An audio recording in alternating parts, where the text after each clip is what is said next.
Eu quero ir com vocês a Êxodo 18.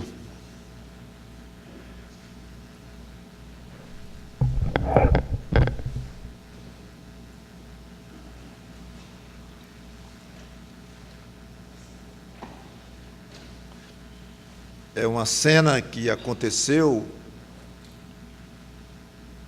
talvez no pé do Monte Sinai, ou bem pertinho dele, antes da entrega dos 10 mandamentos, antes do movimento de Moisés de subir e descer o monte várias vezes, como estamos no meio desse movimento, mas eu resolvi, antes de passar realmente para o capítulo 19, onde é a entrega dos 10 mandamentos, eu achei que era muito válido explorar esse capítulo 18, que fala de liderança. Então, o título é Modelo de Líder. Merecia talvez até ser numa noite de domingo, mas vamos nós. Então, Êxodo capítulo 18, Moisés recebe aqui a visita do seu sogro Jetro.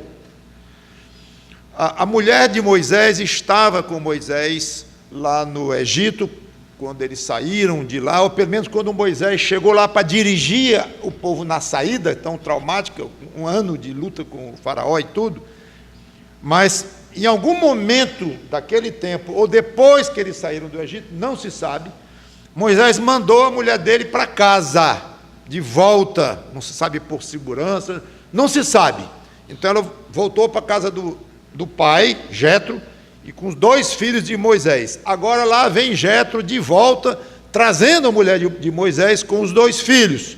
E ele se encontra então com o genro, já o grande líder do povo, que já estava em plena marcha no deserto, ou começando, e já chegando perto, ou mesmo, como já disse, no pé do Monte Sinai. Então, deixe-me dar apenas um pano de fundo aqui no capítulo 18. Êxodo 18,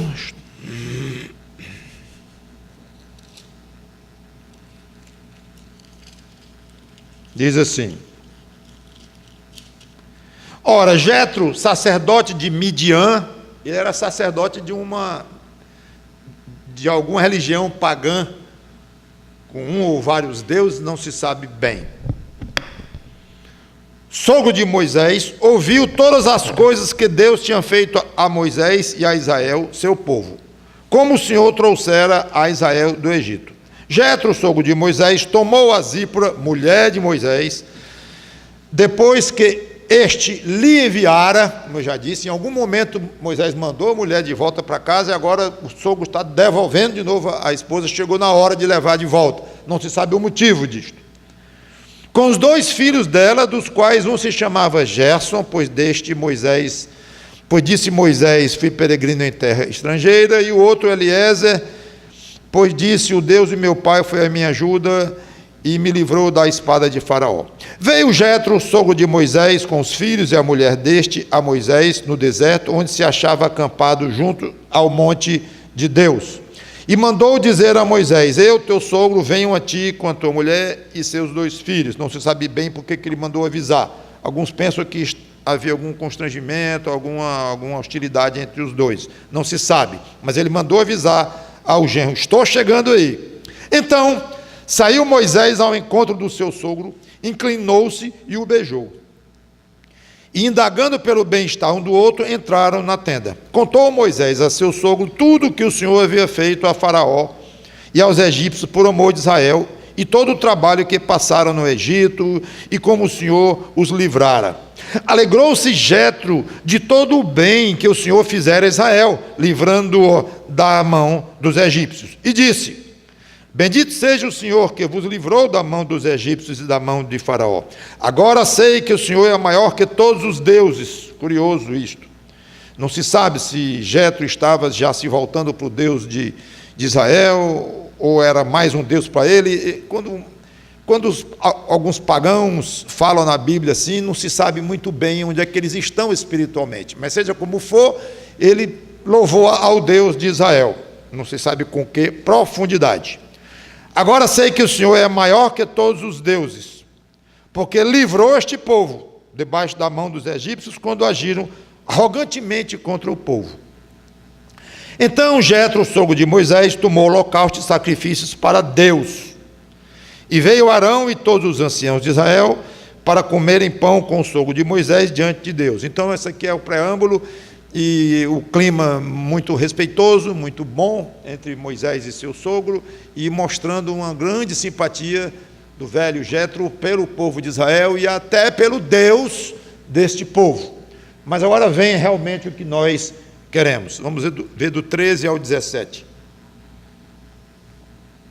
No dia seguinte, assentou-se Moisés para julgar o povo. E o povo estava em pé diante de Moisés, desde a manhã até ao pôr do sol. Vendo, pois, o sogro de Moisés tudo o que ele fazia ao povo, disse: que é isto que fazes ao povo? Porque te assentas só, e todo o povo está em pé diante de ti, desde a manhã até o pôr do sol. Respondeu Moisés a seu sogro: é porque o povo me vem a mim para consultar a Deus. Quando tem alguma questão, vem a mim, para que eu julgue entre um e outro, e lhes declare os estatutos de Deus e as suas leis. O sogro de Moisés, porém, lhe disse: não é bom o que fazes. Vamos orar.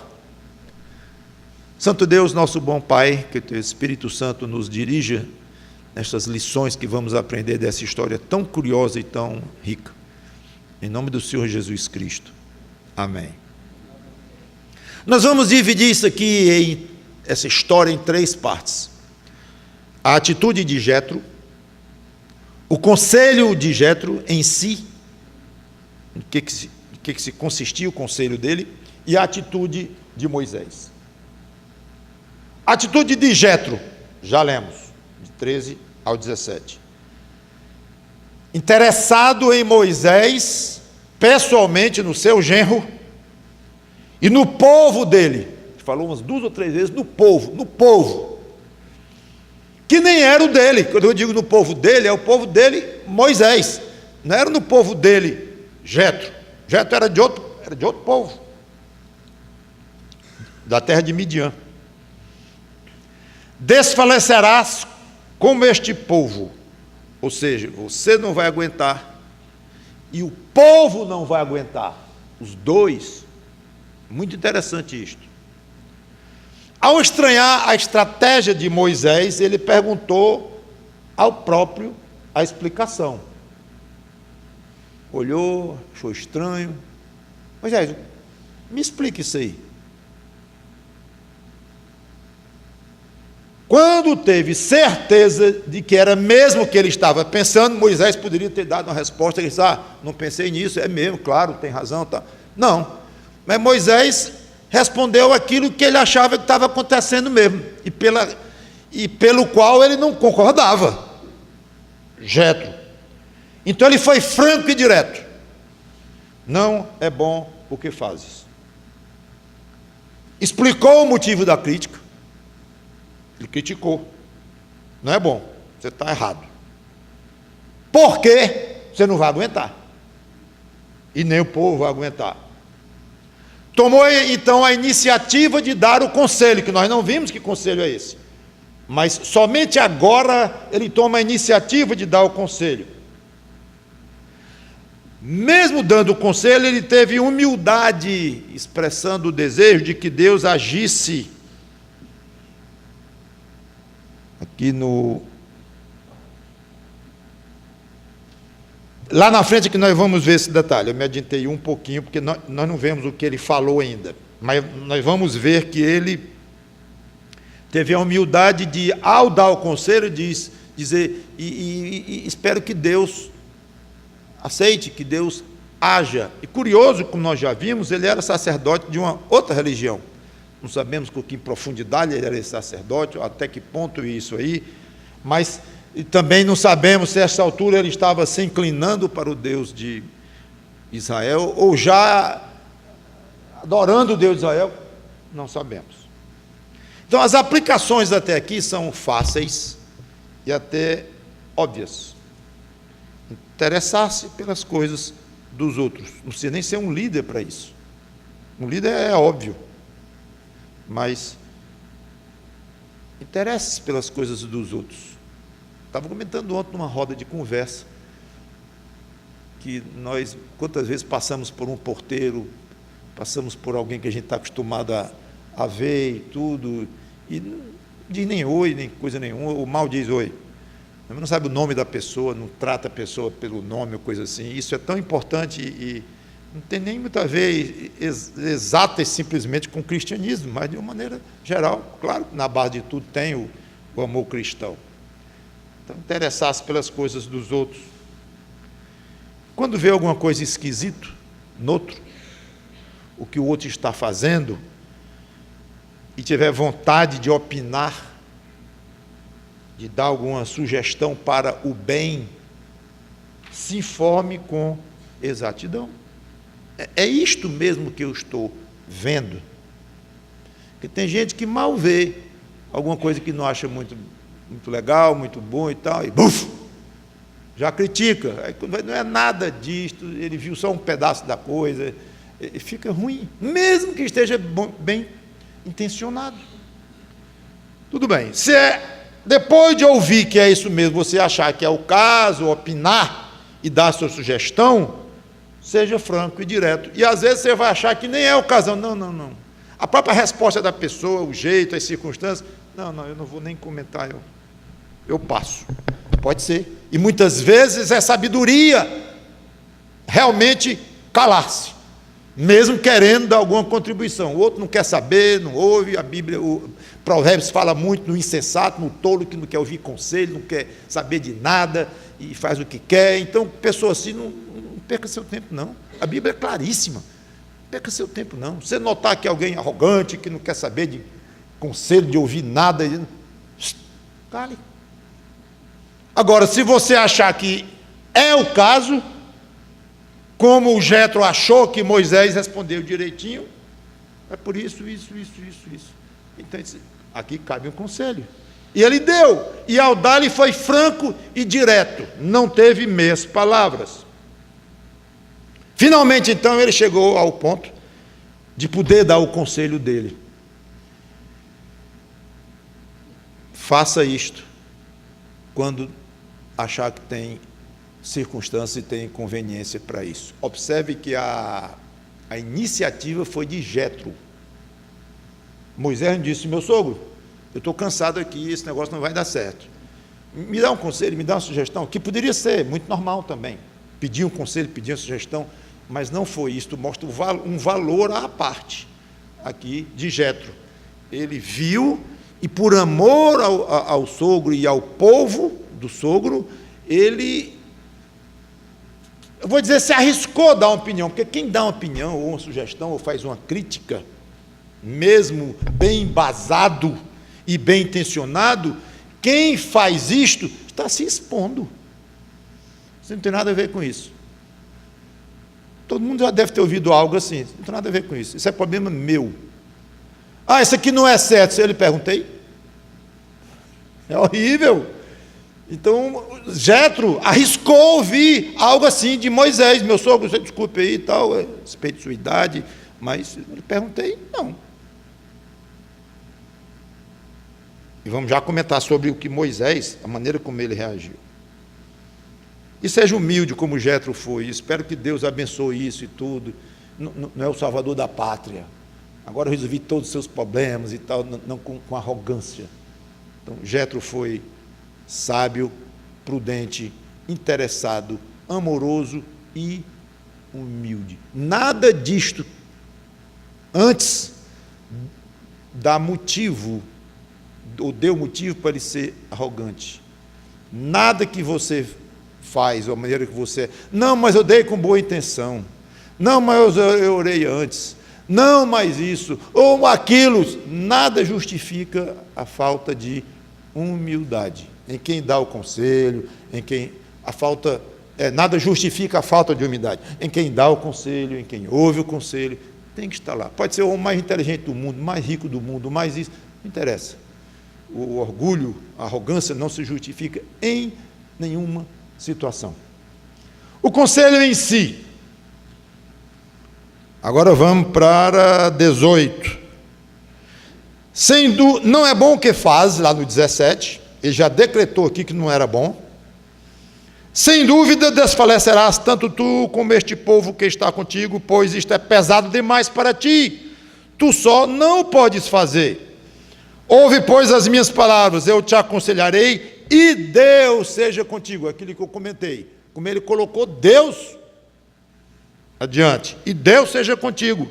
Representa o povo perante Deus. Segunda vez, leva as suas causas a Deus. É interessante como ele baseou tudo na pessoa de Deus, como se dissesse, se Deus não estiver isso aí, estiver no meio disso, Moisés, minhas palavras não valem nada. Muito interessante, muito importante isto, especialmente no caso de uma igreja, como nós vamos tentar aplicar depois.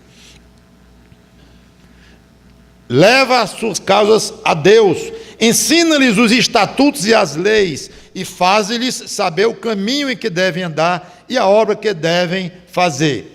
Procura dentre o povo homens capazes, tementes a Deus, homens de verdade, que aborreçam a avareza. Põe-nos sobre eles por chefes de 1000, chefes de 100, chefes de 50 e chefes de 10, para que julguem entre este povo em todo o tempo. Toda causa grave trarão a ti, mas toda causa pequena, eles mesmos julgarão. Será assim mais fácil para ti, e eles levarão a carga contigo. Se isto fizeres, e assim Deus te mandar de novo, não deixem de prestar atenção neste detalhe que não é detalhe. De novo, se Deus assim te mandar, poderás então suportar, e assim também todo este povo tornará em paz ao seu lugar. Aí está o conselho. Cabia a Moisés aceitar, não aceitar, dizer eu não perguntei. Pronto, o conselho está aí. É absolutamente fantástico o argumento de Jetro e a maneira como ele coloca. Moisés, então, deveria, para poder cuidar dos outros, ele tinha antes de cuidar de si próprio. Não, é egoísmo de Moisés. Não. Pensar em si próprio. Por quê? Porque sendo um líder, a saúde dele, o bem-estar dele iria influir diretamente no povo. O líder, ele não é só, ele está ligado com o seu povo, com os seus liderados. Eu digo, o povo pode ser um grupo, uma comissão, uma diretoria, o que quer que seja, falando de uma maneira geral. Então, tendo à frente um líder em plenas condições, o povo terminaria ganhando. Segundo, Moisés, faça o que você pode fazer. Quem é aqui que tem condição de ensinar as leis de Deus para esse povo? Eu. Mas Moisés, só tu, só. E tu fica gastando o tempo com essas coisas pequenas e miúdas, não tem ninguém que possa resolver as coisas pequenas? Tem. Reparta a carga e se concentre naquilo que só você pode fazer. Este é um segredo para um líder. Que no caso era ensinar as coisas de Deus e julgar causas realmente importantes, graves. E o contato com Deus levaria Moisés a transmitir as coisas de Deus. Talvez Jetro mal sabia, inclusive, que Deus estava já dando os 10 mandamentos e muito mais, toda a lei, nós chamamos lei de Moisés, inclusive, porque Deus transmitiu a Moisés. Deus ia encher Moisés, e agora Moisés e o povo dos mandamentos dele. Aí depois a interpretação lá na frente passaria a ser dos levitas, sacerdotes e tal. Mas, por enquanto, tudo concentrado na pessoa de Moisés. Terceiro, reparta a carga com vários níveis de chefia, subindo até chegar até você, Moisés. Certamente Moisés se reunia com os chefes de 1000, que se reuniu com os de 100, que se reuniu com os de 50, claro. Quanto maior a liderança de alguém, esse estava mais perto de Moisés. E Moisés, no fim, terminaria se reunindo com poucos, com menos pelo menos, muito menos, porque eram chefes de 1000. Em vez de Moisés estar de um em um, desde manhã cedo até de noite. Não tinha condições. E uma vantagem automática de dividir a carga com outros chefes e subchefes era que ele lembrava aos outros que a carga era deles também, que eles tinham que colaborar nesta grande obra deste povo todo se deslocar até a terra prometida. Porque que concentrava num homem só? Vamos repartir isso comigo. E por fim, Jetro aconselhou Moisés a ter muito cuidado na escolha, sugerindo 4 critérios. Cada um desses daria uma pregação, mas eu não vou explorar cada detalhe desse. 1. Homens com capacidade. 2. Tementes a Deus. 3. Afeitos à verdade. 4. Que aborreçam a avareza, ou seja, fossem generosos. Na realidade, as necessidades de qualquer estrutura organizada são basicamente as mesmas em termos de liderança. Como eu disse, pode ser qualquer grupo secular, reunião, um povo, um país inteiro, um grupinho dentro de uma empresa, mas, obviamente, com 1000 circunstâncias e variáveis, mas, a rigor, essas necessidades básicas são, em geral, as mesmas. Mas eu quero pensar numa igreja, numa estrutura igreja, para a aplicação disto.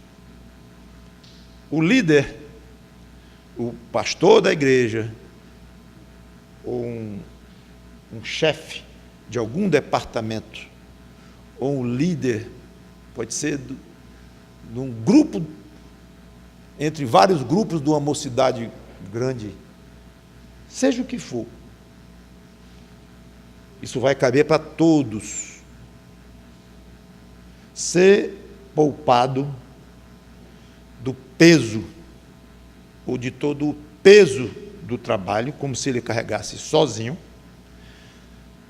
tendendo ou querendo ou tendo como objetivo explícito, confessado, minorar o estresse daquele líder, para que isso tenha um resultado benigno na saúde dele, no estado mental dele, na paz interior dele, em todos os aspectos. Assim, todos saem ganhando. Quanto mais um líder estiver satisfeito nas atribuições daquele grupo a quem ele lidera, melhor para o grupo todo. Então, poupar o líder é algo que deve estar na mente de todo liderado. Todo liderado. Poupar naquilo que puder poupar. Não é caprichar e botar mais peso ainda. Ele é pago para isso, ou não sendo pago, ele foi escolhido pelo grupo para isso, mesmo que faça gratuitamente, mas ele quis, ninguém obrigou a pegar esse peso, foi porque ele quis, então agora aguente. Não é o ângulo. Existe esta maneira de ver, claro, quando se trata de responsabilidade na obra, de que o líder não pode dizer porque não fez, porque isso, porque você aceitou o cargo. Eu sei que tem esses outros ângulos para se examinar, mas estou olhando por um ponto aqui. Tudo no mundo é complexo, inclusive uma posição de liderança. Você, liderado, poupe o seu líder, não só na igreja, embora eu esteja querendo pensar mais na igreja mesmo, mas em qualquer lugar onde você andar, e você sendo líder, não tenha vergonha ou tenha cerimônia de dizer, gostaria de ser poupado ao máximo de trabalhos que outros podem fazer, que eu quero me preservar em todos os aspectos para poder servir melhor. Segundo, já toquei já nisso, se concentrar no que só ele pode ou sabe ou deve fazer. Se concentrar. Ele não foi escolhido líder por acaso. Deve ter um motivo. Então ele tem qualidades e virtudes e dons e capacitações que outros não têm. e que ele tenha o conhecimento daquele grupo, antiguidade no grupo, ou uma formação maior do que os outros, eu não sei, tem 1000 maneiras de aplicar isso, mas é evidente que é um desperdício, um líder fazendo coisas que outros liderados poderiam estar fazendo, e que não tem condições de fazer o que ele, líder, sabe e pode fazer. Isso é básico. Aprender a repartir a carga, não apenas para se poupar, como já comentei, mas para lembrar aos outros a questão da responsabilidade de cada um. E, por fim, ter muito cuidado ao escolher os seus ajudantes, seus assessores.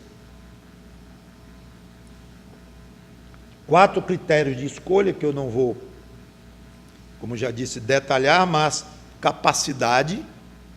Eu vou escolher a fulana, que ela é tão boazinha. Não, escolha não. Por isso, não. Mas ela é minha amiga, ou ele é meu amigo. Então ele vai ficar ofendido, se agora eu estou líder desse grupo. Aqui, não colocar como chefe de subgrupos, não colocar o fulano, o fulano é muito amigo meu, ele vai ficar magoado. Eu acho que você precisa aprender um pouco mais sobre liderança, porque você vai prejudicar o grupo ao colocar alguém por um motivo que não seja a capacidade de fazer. Tementes a Deus, isso na igreja, obviamente, o nível espiritual é extremamente importante.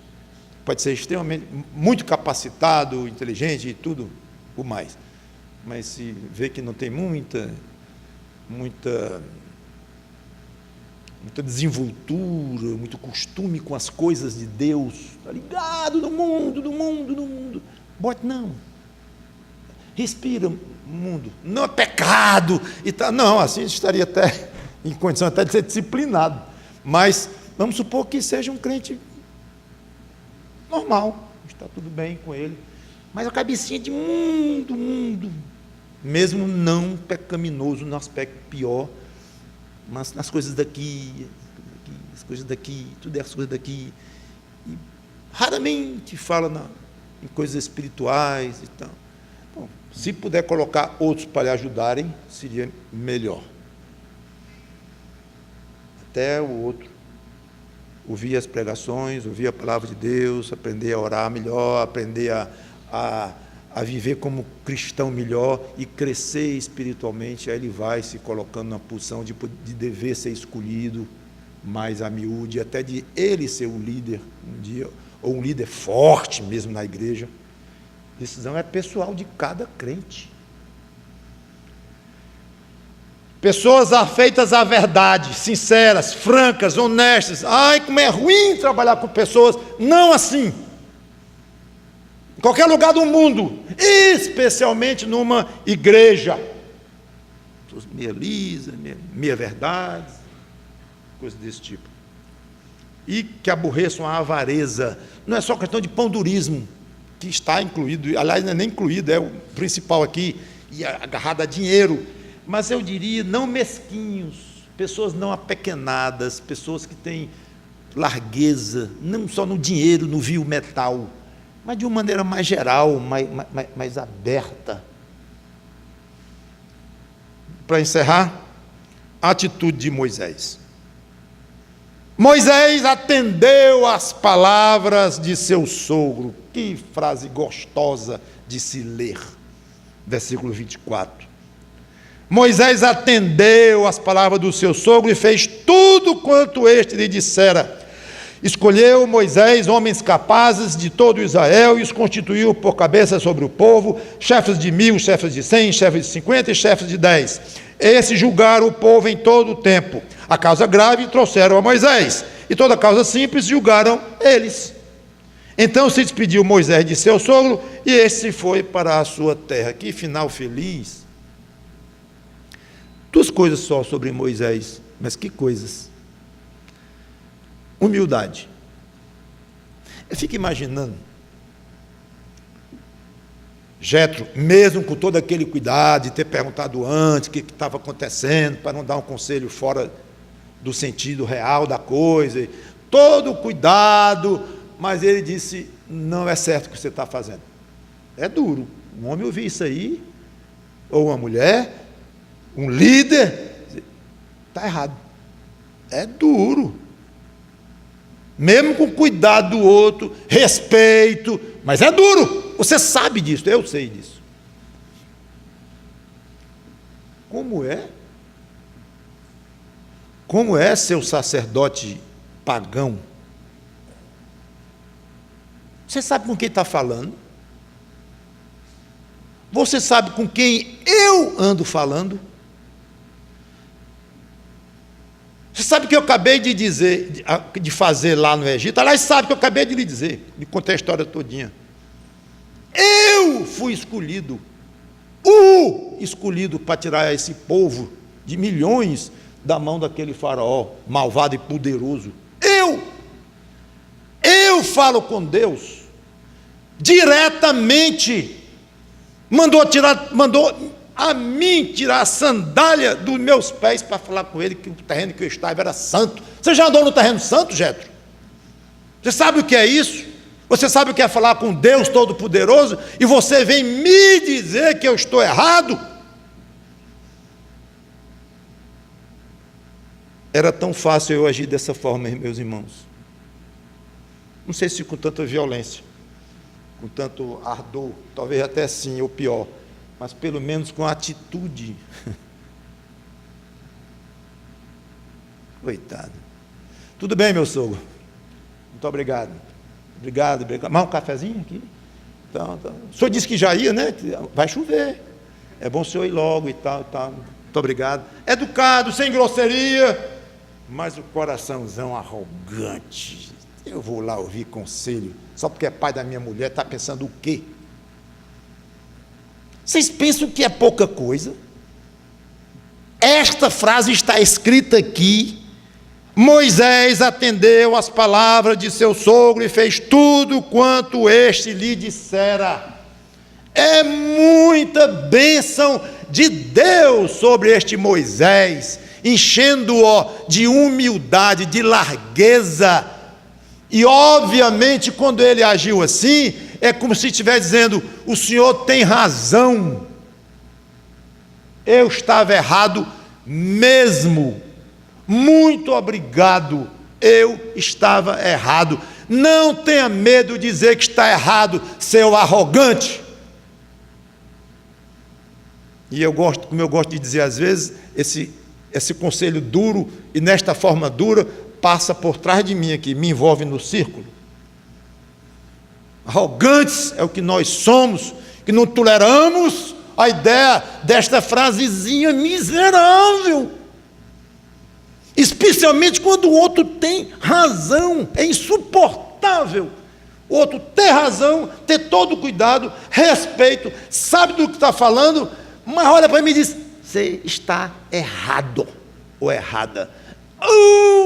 Mas dói, porque orgulho, arrogância, não há outra explicação de inteligência, de cultura, ou de isso, daquilo, e por causa disso, mas devia isso, devia aquilo, é desculpa.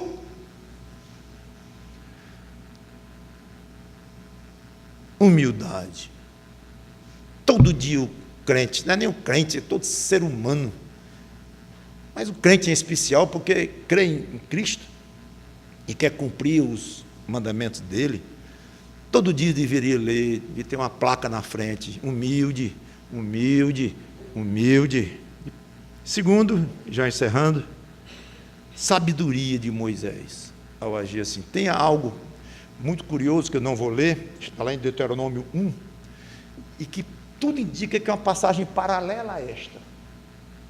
Quando Moisés, Deuteronômio, realmente, ele recorda muitas coisas, em que estava recordando este período. Sabe o que aconteceu? Tudo indica. Moisés pediu ajuda ao próprio povo para escolher os chefes de 50, de 100, de 1000.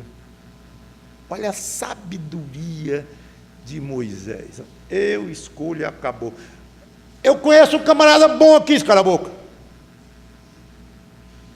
Ou então, educadamente, muito obrigado. Quem esse pobre miserável pensa que é? Para estar me sugerindo nome de líder. Eu é que sei o nome dos líderes. Aí volta tudo de novo. Eu é que falo com Deus. Eu é que sou. Aí vai.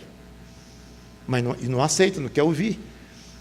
Então parece que a história o final é mais feliz do que a gente pensa. Aqui só em Êxodo, porque Deuteronômio fornece essa luz extra. Pediu a ajuda do povo para nomear, obviamente com a luz verde de Moisés ou com a vermelha. Lógico que ele tinha autoridade para isso. Mas usando o conhecimento dos outros, o que os outros conheciam dos outros e tudo mais, um verdadeiro espetáculo. Aplicação óbvia para qualquer líder: humildade.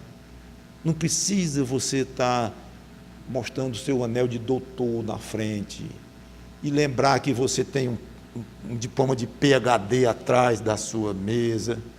Não precisa estar recorrendo a isso. Não precisa estar mostrando que é o tal. E talvez pior do que se mostrar é se achar sem se mostrar. Por que pior?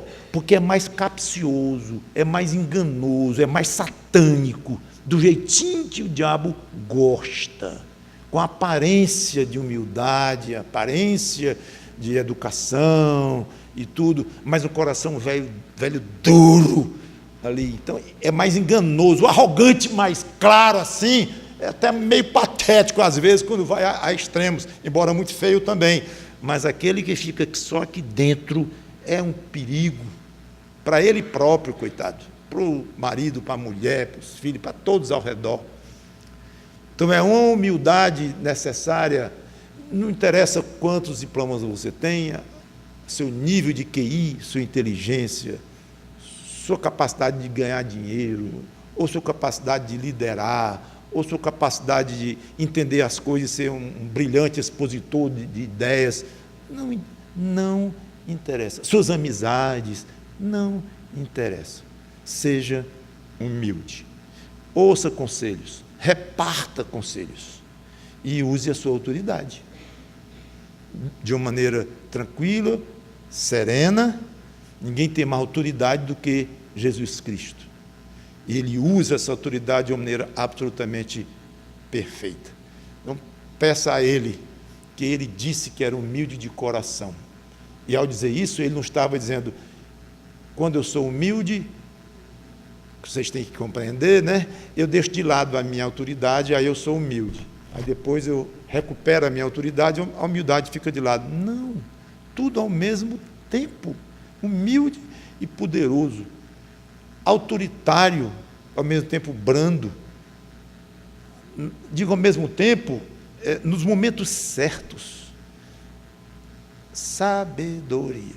Humildade e sabedoria para os líderes. E que você seja um líder nestes termos para o bem seu e da sua igreja, e indo mais adiante, de qualquer lugar onde você esteja na sua vida secular, mesmo contribuindo no seu condomínio, na sua empresa, no seu departamento, aonde for, para mostrar como é que um líder cristão se comporta, ou um liderado cristão se comporta, porque geralmente um líder é liderado por alguém.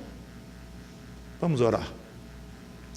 Obrigado, Senhor Deus, pela Tua palavra, que o Teu Espírito Santo nos ajude com esses ensinamentos da Bíblia. Em nome dele, Cristo, que te pedimos. Amém.